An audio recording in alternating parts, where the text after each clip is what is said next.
Katulad po ng unit na to, at saka itong dalawa rito, ito po, nung dumating to dito, wala po siyang ganito. Bali, ito provided ko lang para po sa video na to. So, wala siyang ganyan. Ngayon, hindi ko rin sure kung ano yung reason ng mga gumagamit or ng may-ari nito kung bakit nila tinatanggal. Pero alam nyo po ba, lahat ng mga accessories na nakakabit sa unit na to, kung nung binili nyo siya ng bago, ay napakahalaga po. Nilagay po siya dyan dahil may importante siyang trabahong ginagampanan. Okay? So, yun nga lang po, hindi ko maintindihan, yet kulang-kulang na yung mga accessories niya. But anyway, proceed po tayo dun sa topic po natin. So, ito pong bias na to is napakahalaga dahil siya po yung iipit dito sa sa material natin. For example, katulad nito, kahoy. Kung ang material nyo, aluminum, yun, yung aluminum. So, kapag iniipit niya siya, magiging steady po yung material natin. Okay? So, wala pong vibration, walang alog. So, pag nag-cut tayo, smooth, wala siyang galaw. No? So, kung wala po ito, katulad po ng mga unit nito, kasi kadalasan, nakikita ko rin po sa mga production, hindi talaga gumagamit yung mga user nito kasi according sa kanila, ang reason nila nung iba, abala daw. Kasi nga, syempre, it will take time para higpitan mo to eh. And then para kalasin mo. Lalo na kung nagmamadali yung trabaho. Naiintindihan ko naman. Kaya lang, ang purpose kasi nito is para hindi magkaroon ng vibration yung material habang kinakat natin. Now, ang bad side po nito, kapag wala po kasi itong vertical bias na to, hawak lang po natin, for example, sabi natin hawak natin, pwede naman po. No? Pwede siyang gawin kasi ginagawa nga ng iba at saka nagagawa ng iba. Sa totoo lang. Pero ang problema natin doon is dahil sa hawak lang natin, hindi naman kasi natin kasing lakas ng grip ang bias na to, ang vertical bias na to. So ito talaga nafi-fix siya. Ngayon, kung hawak natin yung material, at the same time, magka-cut po tayo, may probability or possibility na gumalaw po yung hawak natin.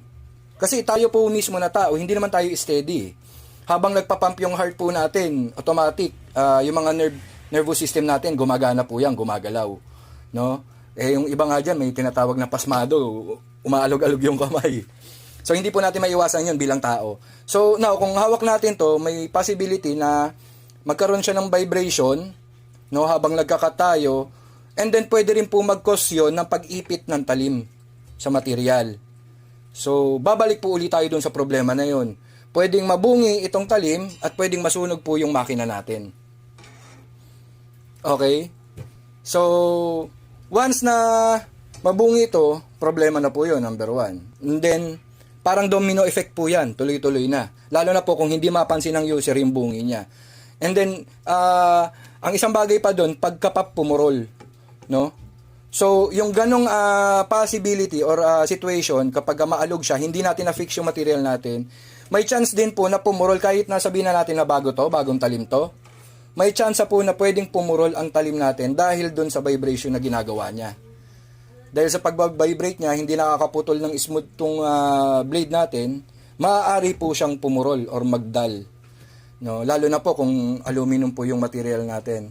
So, much better po na i-fix natin or wag natin tanggalin yung bias natin. Actually, dalawang slot nga po yan eh. Meron siyang slot dito, meron din siyang slot sa kabila. So, kung pwedeng dalawa, much better dalawa gamitin.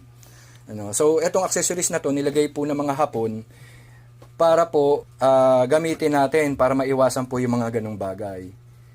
No? So, ayun guys.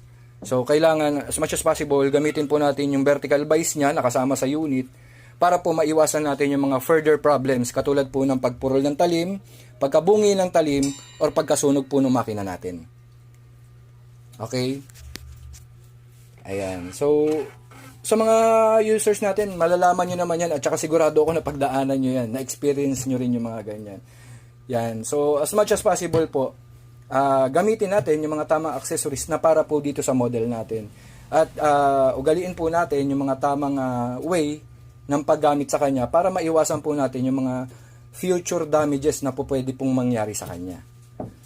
Okay? So, yan po yung mga simpleng bagay na malaki pong maitutulong sa atin.